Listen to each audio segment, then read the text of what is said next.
हे कृष्ण, पहले आप मुझसे कर्म त्यागने के लिए कहते हैं और फिर भक्ति पूर्वक कर्म करने का आदेश देते हैं। क्या आप अब कृपा करके निश्चित रूप से मुझे बताएंगे कि इन दोनों में से कौन अधिक लाभप्रद है?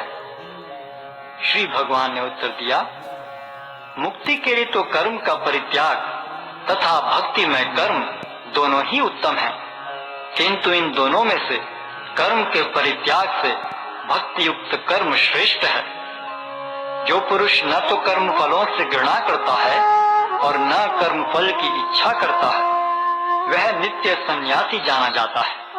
हे महाबाहु अर्जुन, ऐसा मनुष्य समस्त द्वंद्वों से रहित होकर बहुबंधन को पार कर पूर्णतया मुक्त हो जाता है। अज्ञानी ही भक्ति को भौतिक जगत के विश्लेषणात्मक अध्ययन से भिन्न कहते हैं। जो वस्तुतः ज्ञानी है वे कहते हैं कि जो इनमें से किसी एक मार्ग का भली भांति अनुसरण करता है वह दोनों के फल प्राप्त कर लेता है। जो यह जानता है कि विश्लेषणात्मक अध्ययन द्वारा प्राप्त स्थान भक्ति द्वारा भी प्राप्त किया जा सकता है, और इस तरह जो सांख्य योग तथा भक्ति योग को एक समान देखता है वही वस्तुओं को यथारूप में देखता है। भक्ति में लगे बिना केवल समस्त कर्मों का परित्याग करने से कोई सुखी नहीं बन सकता, परंतु भक्ति में लगा हुआ विचारवान व्यक्ति शीघ्र ही परमेश्वर को प्राप्त कर लेता है।